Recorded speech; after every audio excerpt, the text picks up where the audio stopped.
మీ యొక్క insurance policy మెచ్యూరిటీకి ముందే సరెండర్ చేస్తున్నారా? అయితే ఈ కొత్త రూల్స్ తెలుసుకోవలసిందే. సాధారణంగా అనుకోని విపత్తుల నుంచి మన ఆర్థిక రక్షణ కొరకు ఇన్సూరెన్స్ పాలసీలను తీసుకుంటారు. అయితే లైఫ్ ఇన్సూరెన్స్ పాలసీదారులు ఒక్కోసారి మెచ్యూరిటీ టైంకి ముందే ఆ పాలసీలను సరెండర్ చేయాల్సి వస్తుంది. దీనివల్ల లాభమా నష్టమా అనేది పాలసీదారులు తెలుసుకోలేకపోతున్నారు. కావున వాళ్ళ కోసం ఈ వీడియో మన ఈ నిజమైన సంపాదనకు మార్గం ద్వారా తెలియజేయడానికి ప్రయత్నిస్తున్నాము. వీడియో నచ్చితే లైక్ చేసి షేర్ చేస్తారని ఆశిస్తున్నాము. దీనికి కారణము ప్రస్తుతము నిబంధనలు సరిగ్గా లేకపోవడము అని చెప్పుకోవచ్చు. అయితే ఈ విషయంలో పారదర్శకత ఉండేలా insurance regulatory and development authority of India IRDAI కొత్త నిబంధనలను తీసుకురావాలని భావించింది. అలాగే IRDAI కొన్ని సరెండర్ వాల్యూలను సవరించింది. అయితే కొత్త వాటిపై బీమా సంస్థల నుంచి అభ్యంతరం వ్యక్తం అయ్యింది. దాంతో IRDAI 3 ఏళ్ల వ్యవధిలోపు పాలసీల సరెండర్ నిబంధనల విషయంలో వెనక్కి తగ్గింది. అంతకు మించిన వ్యవధి గల పాలసీల విషయంలో కొత్త నిబంధనలను అమలు చేయనుంది. ఈ మార్పులు పాలసీ హోల్డర్లపైన ఎలాంటి ప్రభావం చూపుతాయో తెలుసుకుందాం. సరెండర్ వాల్యూ అనేది పాలసీదారుడు పాలసీని మెచ్యూరిటీ కాకముందే రద్దు చేయాలని భావిస్తే బీమా కంపెనీ వాళ్ళకి చెల్లించే మొత్తము. 2 ఏళ్ల పాలసీని సరెండర్ చేస్తే పాలసీదారు చెల్లించిన మొత్తం ప్రీమియంలో 30% మాత్రమే అందుకుంటారు. 3వ సంవత్సరంలో సరెండర్ చేస్తే చెల్లించిన మొత్తం ప్రీమియంలో 35% డబ్బు అనేది బీమా సంస్థలు అందిస్తాయి.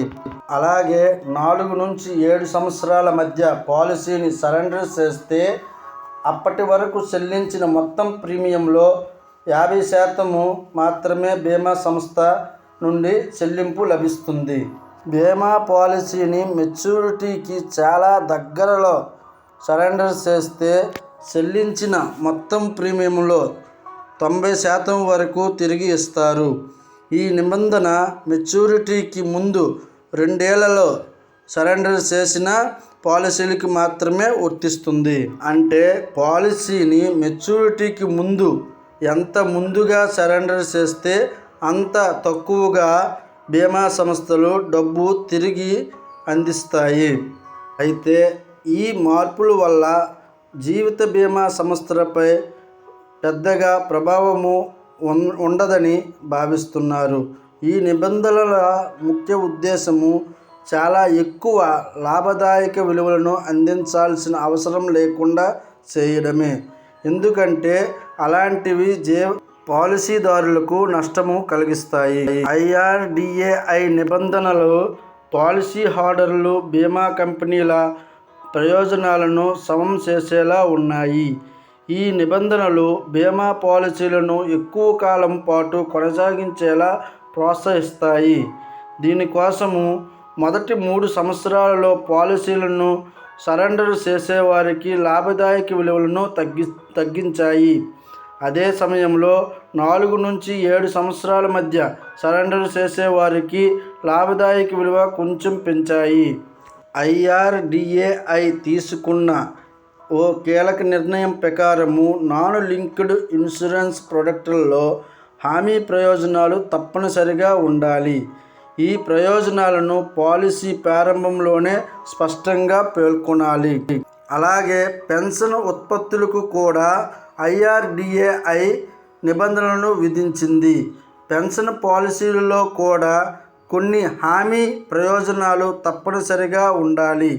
ఈ ప్రయోజనాలను పాలసీదారులకు మరణము, అనారోగ్యము వంటి సందర్భాలలో చెల్లించాల్సి ఉంటుంది.